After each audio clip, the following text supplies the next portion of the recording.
Hi, I'm Dr. Deepa Shetty. My vision is to create a healthy society. So, in that respect, I make a lot of videos on mental health. I'm a health coach and believe in keeping the balance between mind and health, mind and body, sorry, to bring health in ourself. So, on that note, let me continue today on a topic which is on relationship. So, I will make series of videos on relationship from henceforward. This topic came to my in my head, or rather I thought of addressing it because one of my friend was speaking about her breakup and how she's suffering because of it. So I thought, let me make a video on this. See, when we are in a relationship and when we experience drifting of the relationship or when we break up, there are a series of emotions which are experienced. To address this, to get aware of our own self, to bring a mental balance and mental health back, we at such time we really require somebody, an expert professional help which can help you across to go through or swim through this emotion and make you come across as a stronger personality. But sometimes we are very capable enough to take care of on our own. So this video is just a small guide to people who can really help themselves. It may not replace the professional help you may require at such times, but I would like to give the tips which can help you all to come out of this situation very easily and in a strong manner. So let's understand what does that mean, be having a breakup. Why is it called a breakup? That's because there is a break in a relationship which you formed with another individual for a set of time, a period which was there, which where you shared yourself with some other individual in a loving manner. So when there is a break in that relationship, we are going to experience some emotions. I don't want to compare it to an addiction, but it is the brain process is similar to addiction. When we get addicted, why do we call it an addiction? Because when we get used to something in our life, whether it is a substance or it is a person or it is a habit, whatever you get used to in your life, and when you want to replace it or when you want to break it, it takes the same process in the brain which makes it very difficult for you to withdraw. So when there is an addiction, what is the first important thing which we do is, when we withdraw, there will be a lot of withdrawal symptom and you stay with it. You stay with it and never give up, and don't go back to the same addiction again, because there will be a period where you want to go back to and take that substance, because the withdrawal symptoms are very difficult to take. The withdrawal symptoms are so hard that you are so restless, you're so anxious, it is such a lot of chaos out there in your body and your brain that you want to go back to the same thing, take it and feel relaxed. That is the time when you have to avoid the temptation. That is the time when you have to stay with your own self and not give up. And when we stay, we are able to get out of that habit pattern, get out of that habit which is making us slave to our habits, not to our virtues, but to the habits. So the same pattern is in breakups also, because for a longer period of time, you get used to some person. You get used to building your life around that person. You get used to compromising, adjusting to that person. So when it doesn't exist, the brain is not able to take it. So here when I'm saying breakup, it doesn't mean only the breakups with the youngsters who are in a relationship and they're experiencing it. It is also for the people who are in the marriage and when they are experiencing divorce and everything. So whatever it is in general, how when a relationship is not there in your life, the brain is not able to take it, because you're used to that kind of feeling along with the person. So when the person is not there, the feeling is still there, and you're going to experience a negative feeling because of that. So there will be a feeling of sadness, there will be a feeling of rejection, there will be a feeling of anger, there will be a feeling of I'm not good enough. So there will be range of emotions which will come across. What is important is accept, acknowledge those feelings, stay with them, see where is it coming from, stay with your feeling, get aware of them. Those feelings will be very overwhelming at times. So that time I'll tell you what steps to take. But first of all, accept that these are your feelings, acknowledge them. These are the feelings which will emerge from all of this.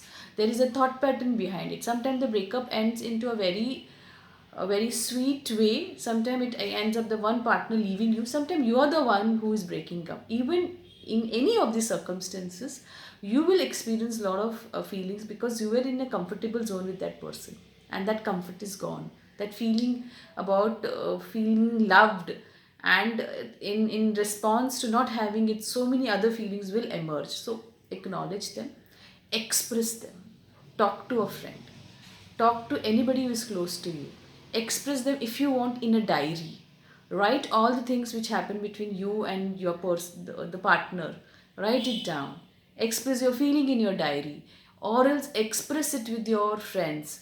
Express it out till the time you feel that I have done it all, I've finished it all. Sometimes it doesn't finish because it goes on a vicious circle. You really require a listening ear. That's why a professional help is required. But still, whatever you can at that point of time, do express yourself. Acknowledge what you're feeling. See the thought pattern behind that feeling. From where is it coming? And sometime at that peak of emotions, your brain is not able to rationalize the thought pattern.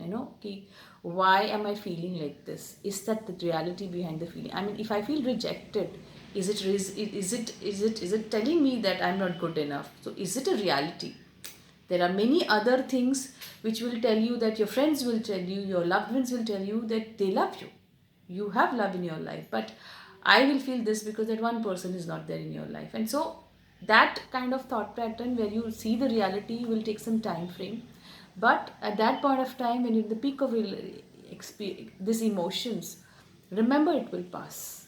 Remember it will pass, and stay there, don't give up. That's very important. One mistake which people do, two mistakes in fact, there are many mistakes we do when we are in such a state of mind.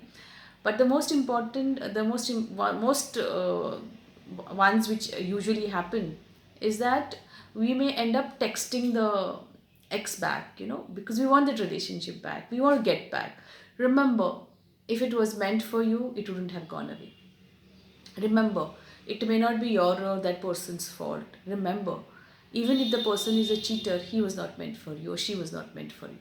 So remember that if something has to work out, it would have worked out.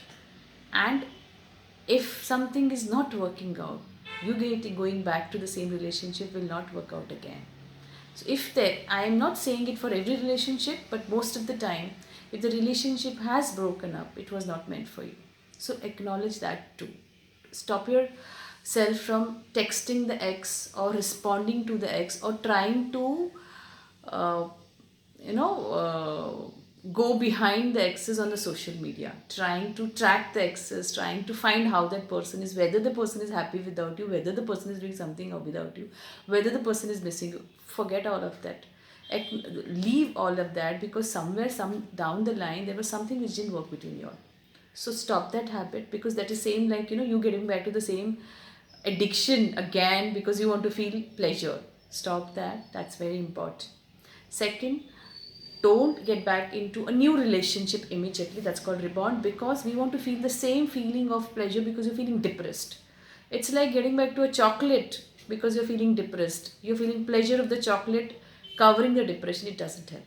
You will end up harming yourself and that new relationship also, and the new person also.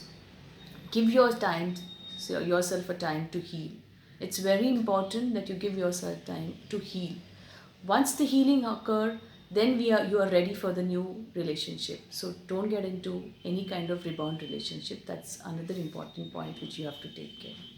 Once you get aware of your feelings out here, then start finding an option by connecting socially to your friends, going across into the parties, going to your work, going to meeting your friends, meeting people on coffee, or getting to your women group. That's where your friends are very, very important. Your social connect is very, very important. Get back to what you are. Understand that one person can't define you. Explore yourself in this time, during this time. It is the time you can really explore yourself. There's nobody except for you. Explore yourself, indulge into self care, try to dress up, try to, do pedicure, try to pamper yourself to the fullest, experience the uh, uh, a feeling of being loved with your own self. Sometimes it is very hard because you're not feeling so. But fake it till you make it. It's very important that you understand it's not about you. It's about the relationship, and wherever you could understand this and understand that every relationship out there is to make you learn something from that experience, to see yourself in a different light, and then you can grow ahead. Standing there stagnated and trying to go back will never help you. It's important that you understand and learn from that relationship and move ahead. So, till you are able to move ahead, get yourself into a lot of thing about keeping yourself mentally and physically fit, doing a lot of exercises, eating healthy, taking self-care, pampering yourself, meeting your friends, enjoying with them, being the person you want to be. This is the time when you really understand what is my strength and where am I lacking, in terms of not what you are, but in terms of coping up mechanism, in terms of understanding where my emotions lies, in terms of whether I was in the form of, whether I was having a relationship for a need or whether I was a person who was a loving. Be the love you want to be, because when you are a love itself, you will love yourself too. Be kind to yourself, forgive the person you were with. It will take some time. Time is a very important frame or important factor in healing. Allow that time frame to happen, and I'm sure at the end of this journey you will see a light, because every one of us deserve a person who loves you, deserve a better life, deserve a compatible person, deserve a person who's meant for us. At the end of tunnel, you'll definitely find such one person. Till that time, love yourself, and remember that every one of us are made by God to be a person who can be a loving being, impart love, and receive love. Saying that, thank you, stay tuned, and let me know whether you like my video.